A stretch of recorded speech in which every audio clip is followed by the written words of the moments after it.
Cuba, it's me. Welcome to episode 274 of The Willow Show, which stands for Wrestling is Life. Life is Wrestling. Today I want to talk about the pay-per-view that happened last night, the Clash of the Champions by the WWE, held in Boston, I believe.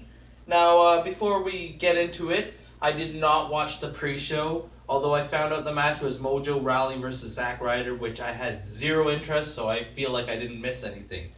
Okay, the first match came on, and it was the United States Championship match.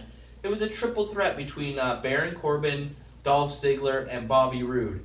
And I was not.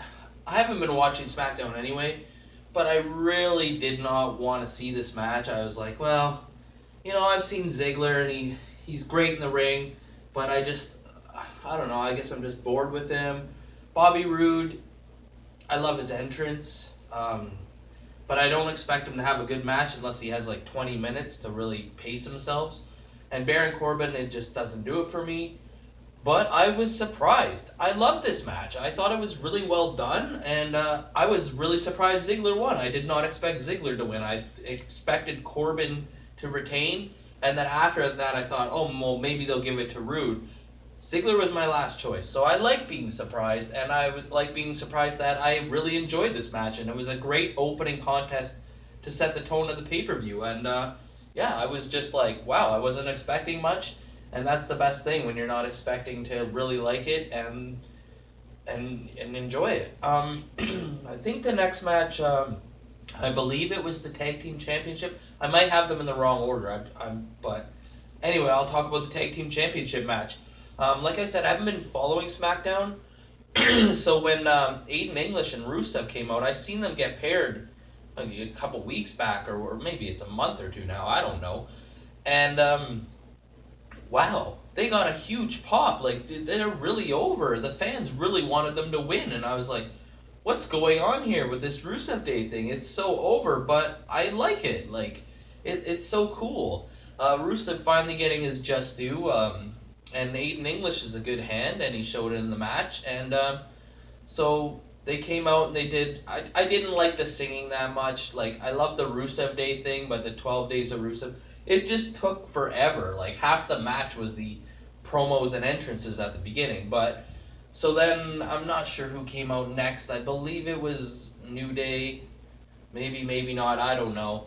And I didn't really want to hear what they had to say. And then Chad Gable and Shelton Benjamin came out, and I was so happy when Shelton Benjamin came back, but I got over it real fast. That wasn't nothing it just doesn't seem special. It just seems like a repackage. It's like American Alpha and the world's greatest tag team, and then they're so alike that you just pick one from each team and put them together. But they have good matches. And then the Usos came out, and I love their promos, how they go back and forth and their intensity, but I don't want to just hear 12 days locked down, although the crowd was really into everything, so that helps. And then, so yeah, I was just like, oh man, this match, it just seemed so weird to have four guys in a ring, and then like you could tag your partner. It almost seemed like the ring was cut in half. It was so weird to watch like a guy slam a guy and then look and see what they were doing. But because it was different, it was kind of interesting, and although it had a slow start, it really picked up and had some great moments at the end.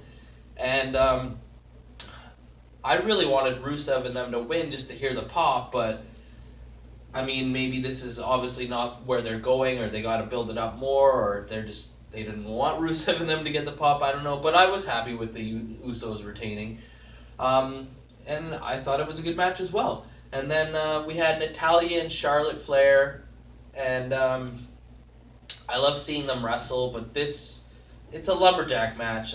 I found with a lot of the matches tonight, they had such weird dynamics and stuff that the matches told good stories, but the actual wrestling wasn't up to par as what you could expect if they were just to have a straight up singles match. I wasn't surprised Charlotte won.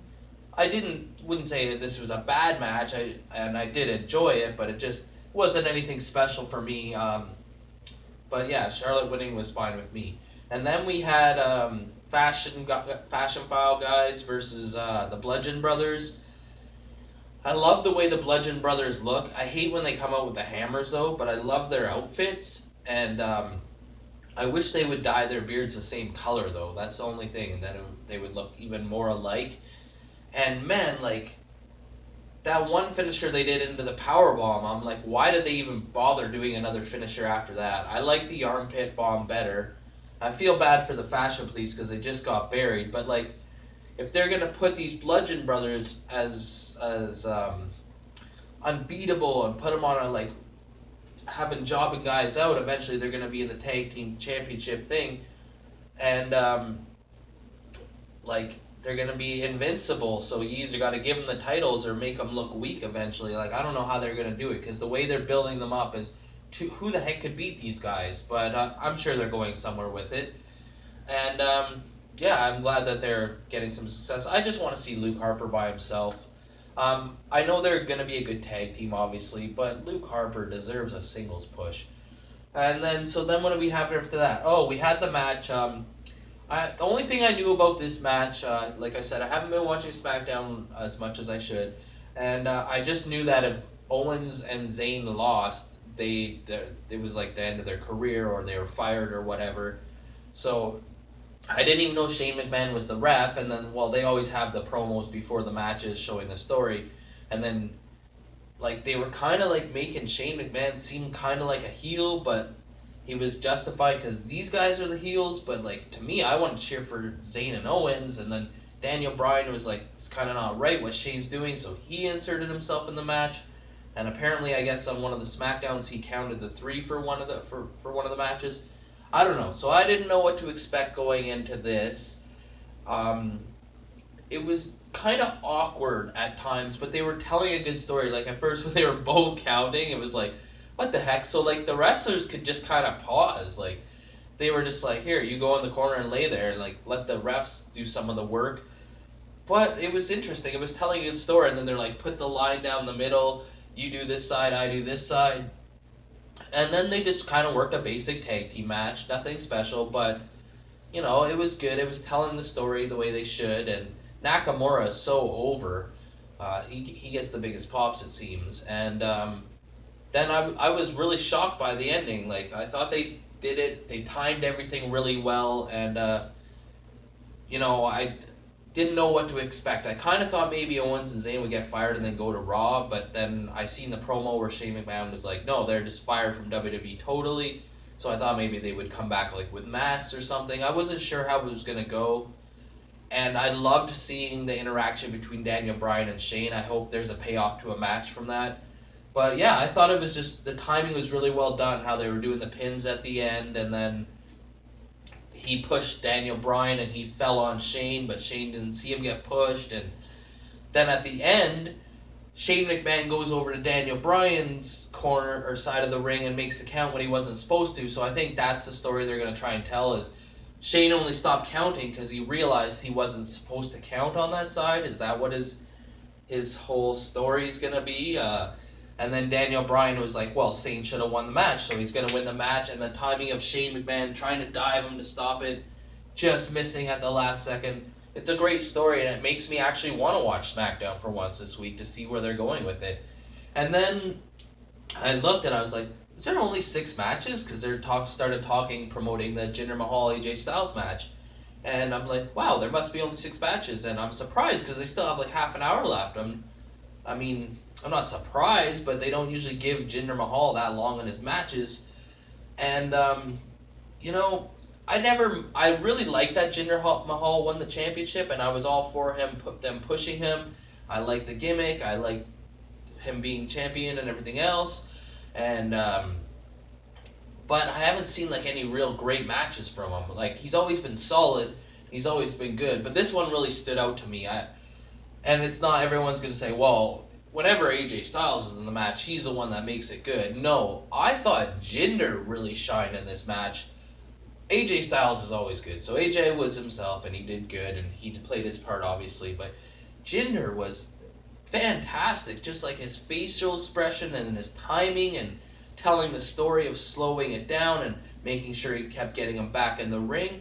And there was just some little counters, just little things that I haven't seen that I thought were very creative. Like, there was a couple times, like the one time he went for that sliding forearm, and Jinder just put his legs up and kicked him off, and like how AJ did the move where he normally does it, but instead he like did a backdrop into it, and like there was a couple little things that I saw that I was just like nice, like they were so creative, and I was actually sad at the end that Jinder Mahal lost, not because I know. In my opinion, AJ Styles doesn't need the title. Does he deserve it? Yes, he deserves to have the championship belt. He's one of the best wrestlers. But he doesn't need it. Where the title, like, Jinder makes the title and the title makes Jinder. But I just feel bad for him because he's been on a heck of a run for 6 months, and now where does he go from here? Like, what are they going to do with him? Push him to the U.S. title? Give him a tag team? Like, what are they going to do? They basically need to just trade him to Raw and let him do his shtick there. But I just felt bad for Jinder. It was such a great match, and so I enjoyed that.